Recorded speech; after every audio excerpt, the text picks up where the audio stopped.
Lep pozdrav, spoštovane gledalke in cenjeni gledalci, ljubitelice in ljubitelji slovenskega klubskega nogometa. Dobrodošli v našo družbo.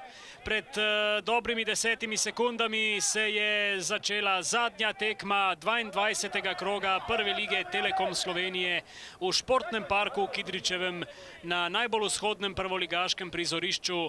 V štajerskem obračunu se merita nogometni klub Aluminij in nogometni klub Celje. Jan Andrejašič je dobro odprl desno stran, potem pa Vizinger, Lovro Cvek. Cvek se lahko odloči tudi za strel in se tudi je, vendar meril je nenatančno. Znova Josip Zeba. Podaja v kazenski prostor, Nunič in gol! Gol za Aluminij ob koncu 22. minute. Marko Nunič. Pungaršek. Do žoge je prišel Požek Vancaš. Podaja pred gol in napaka Kovačiča. Na to pa je rešil Jakšič. Tokrat bolj proti sredini kazenskega prostora in 11 metrovka. 11 metrovka za Celje.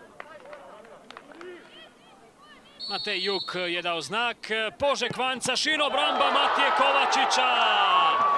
Medtem pa prva priložnost za Celjane v drugom delu. In na črti je rešil Nemanja Jakšič, očitno pa z roko. Tako da bo to 11 metrovka za Celje. Vizinger je prišel do strela.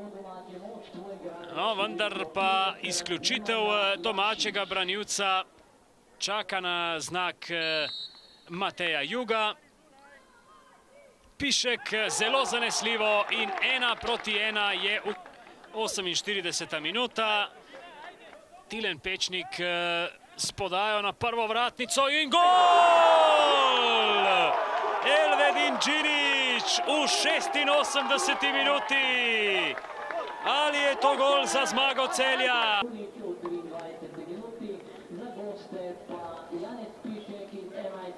Ja, današnjo tekmo bi lahko razdelili na dva dela in lahko celo rečem na prvi in drugi polčas.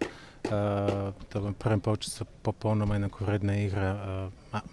Mi iz naše priložnosti zadeli, zlomljena noga Vrbanca in z 9 igralci v polju in z, lahko rečem, na tej tekmi 2 zelo koristnimi igralci izven polja, kot Menšiar in Vrbanec, nismo uspeli do konca prijeti in igra, ko smo gledali zadnjih 30 minut, je bila samo na en gol. Ja, to smo si želeli pred tekmo, to smo tudi dosegli. Seveda je bila pot do tega vse prej kot enostavna, ampak fantje so verjeli do konca in pač smo uspeli to doseči in kar je dobra popotnica za naprej.